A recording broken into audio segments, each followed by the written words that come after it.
On this episode of Kirk's Woodwork, we've got turning tools. This is something that, as far as starting out learning, this took me a little bit to kind of get going on.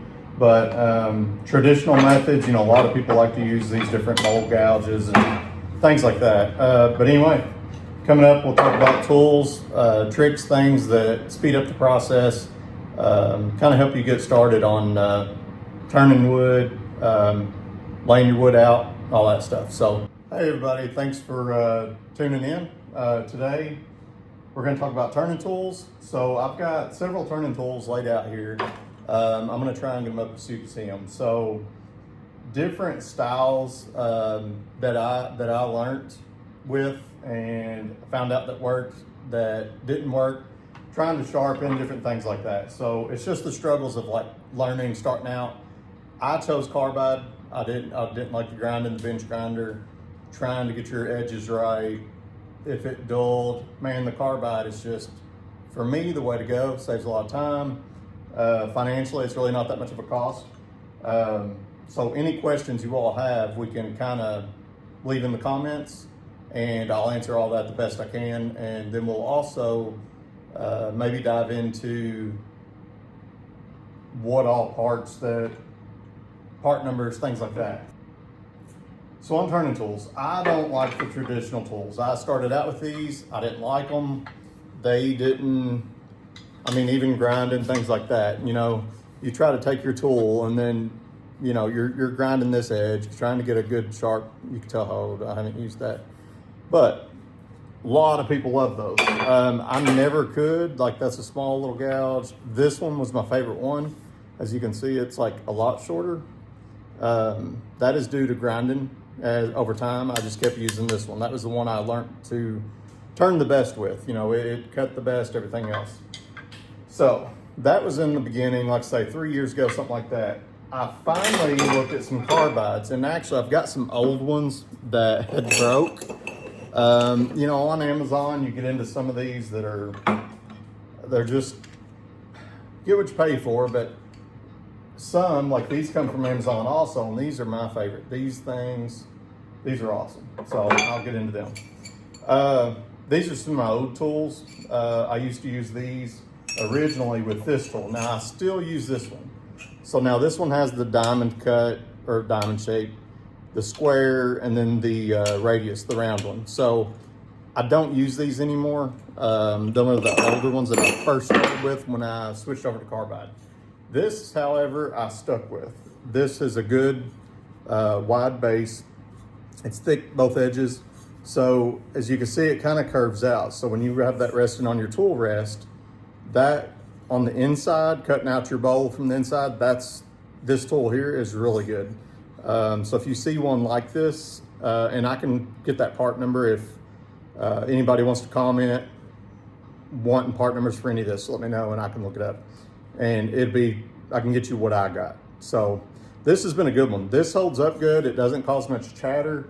And turning the bowl on the inside, it's stout. It doesn't get, stay strong. So this one I still use. These smaller ones I do use on little stuff. I've made some Christmas trees, things like that. You've got like a little small radius carbide bit.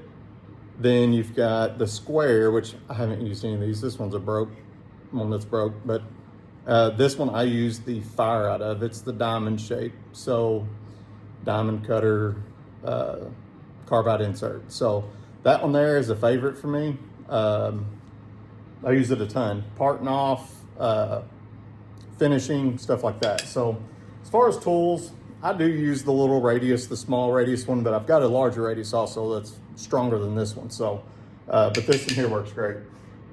All right, so we're getting into the other tools. I've also got some of the inserts. These are my two favorite tools. I use these for everything. Anything I turn are that. And you can see they're a larger radius than the other one, and then a big square insert. On these, you can tell they're beefy. So these things hold up well, and man, you can just run it across your tool rest. You can take this for a straight edge and just especially on a spindle, anything like that.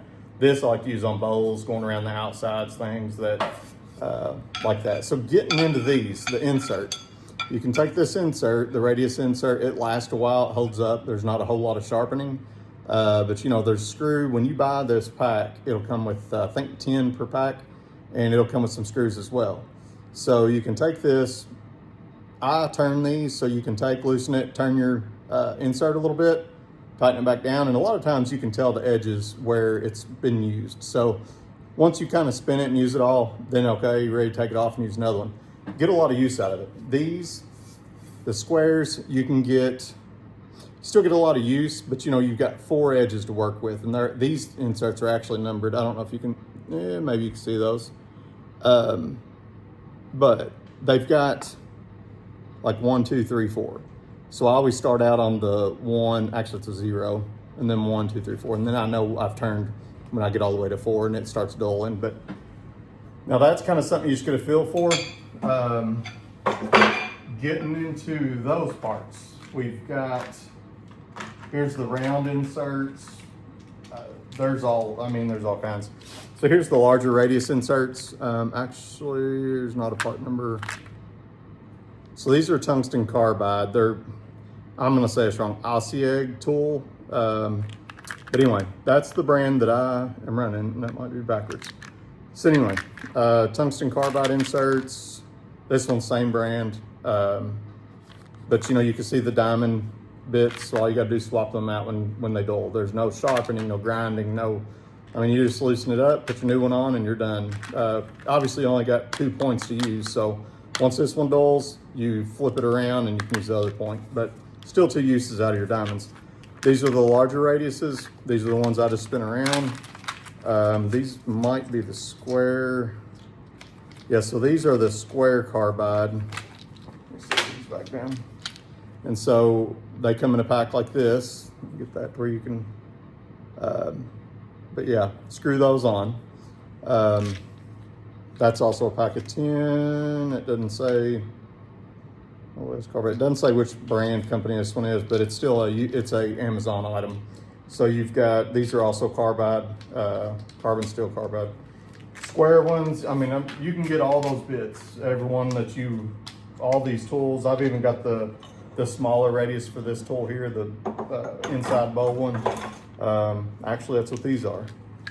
So you see, you've just got your tiny, that's the smaller radius style insert. So it's always good.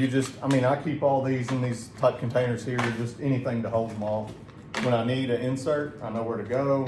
I've got them all in here, and for any of my turning tools, I mean, these virtually, for me, these go down here in the drawer. I don't use these anymore.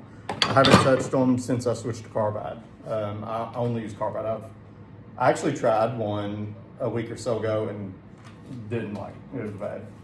So here's the screws. Like I said, it comes with new screws. So if your little screw inside starts to strip or anything, you've got replacements.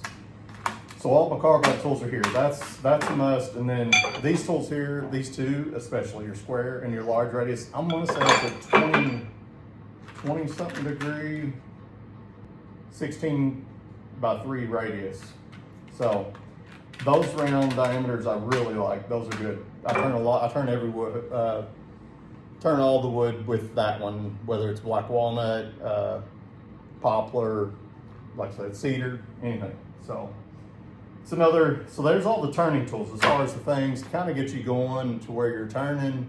You're not fighting going through all these tools like I did. So, but then there's also the other parts that, okay, now I'm turning good. I need some accessories and things to kind of help me out. So there's all kinds of things you can find on the internet. Tools, different things like that. This is pretty cool. I use it quite a bit. If I had a round, let me see, I think I've got a round piece of wood. We'll just use this one. This one ain't completely. That one's actually black walnut, but it's got a spot. But all you have to do to get your center on this, like if you want to chuck up, pretend that's there. So if you want to chuck up, you don't, let's say this center isn't here and we don't know. This has like little raised edges that stick up. So you can take and hook that on that outside like that, and then you just mark your straight line, come around like this on the outside, mark your straight line, and there's your center. Same thing you can do. Actually, that one's kind of got a center, you might be able to see. Flip that around. It just speeds the see. You can see that one's actually lined up right on that dot. And that way too. So this is pretty cool. Let's see what brand. Looks like this is PowerTech. It's a center finder is what they're calling it. But that's all it says, PowerTech center finder. I really like this tool. The next thing on finding your center, you know, if you've got your bigger piece that you're ready to cut. Okay, so on finding your center, this tool here I like, you know, it makes it a lot easier. I just stick a pencil in the end and you're good to go. So when you cut your log in half, you've got your piece ready. Obviously I've found the center and I've turned this down so I can chuck on it. But let's just say this is the rough edge and you got, okay, I measured over, got my center marked by my measurements. Well, I want to get the most diameter I can, but you also want to cut those rough edges off, cut all the corners off that you can to get it in the round before you turn. If not, your lathe's going to be jumpy and all that stuff. So then you just take this here, throw it on your center, and you go all the way around. You know, obviously this would have been a bigger diameter, but that's very useful. It gets your circle marked out without you trying to guess or measure from there to there and put marks. This thing here is going to give you your full circle of clean wood, good wood, where you know you want to go. So, done with tools. Let's see. I also like having a straight edge. Straight edge is good if you're turning. And let's say this is the face of my bowl. I want to make sure that that this edge, if I can get it to stay still, I want to get like my bowl's going to be this thick, and then you cut out all that inside. Well, I'm going to stick this across here and make sure that my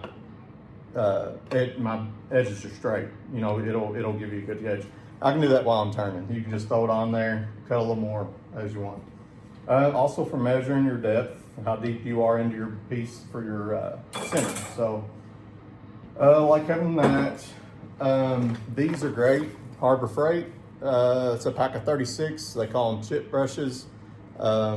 These are awesome to have around.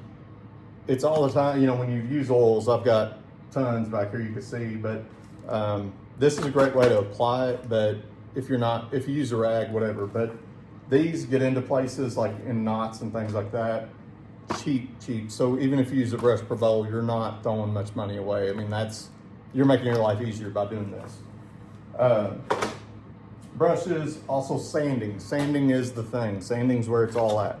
We've got different options here. These, I think you can get at Harbor Freight. But I've bought a lot of this off Amazon as well. So you get into all the different items, you know, your stick on, these little Velcro type things. Actually, here's, like this is an 80 grit. You can throw that on there. And then put that on different options. I've got a drill. I'll put these on a drill, and while it's turning, I'll use this to sand with. But a final sand, you know, up to 240 or even higher for a finish. And that is the thing. Like when you're turning and you're done, you sand. To me, it's the worst. It's like you're done, but you want to see it with that oil on it and see how the finish looks. The sanding will take a bowl that just looks a little bit rough. Spend the time sanding it. If there's a bad spot, sand on it a little bit, get it as good as you can, and it will pay off in the end. The sanding is worth doing. Put the time into that, and your result of your bowl will show by the quality of sanding that you've done on that. So with that, let's see, there's sanding. And this tool here, if you don't have a drill, you can also use this. This tool here is pretty cool. It's really the same thing. As you touch your bowl, it's going to sit there and spin. So pretty cool. That actually works with all them sanding discs. So really, to get you started, turning tools, different things, you could get into the moisture meter. I've got one of these. I think I got this at Menards. But like we can try it out. Let's see. All it's going to do, I think you usually want at least a 9 or less, like 7 to 9 might be okay. Moisture meter, it's pretty cool when it works. But you'll take it, you got the 2 prongs up on the top, touch it to your wood like that, and just push, make sure they're both touching, and it's going to pop a number up on there and tell you your moisture content of your wood, and that kind of gives you an idea of, is it ready to turn, or if you're done turning, you rough turned a bowl, and you're trying to dry your bowl out. Different methods for that. I found it's best just to let them dry. If they crack, you already know ahead of time, that way you're not cracking a bowl while you're turning, find out later it cracked, things like that. But this is still a good tool to have around anytime you're doing any woodwork. You know, you could use this a lot in determining whether you want to start on which piece. So I think that's all we could get into. Turning heads, things like that, the tools. I've got different ones. There's a 4-jaw chuck. I've got the cold jaws on my lathe right now. I've got actually a piece of pecan on there that I'm turning on. But as far as tools and things, I believe that pretty much covers it. I'm a carbide person through and through. The old tools, sharpen and things, it's just, the whole deal is a lot. So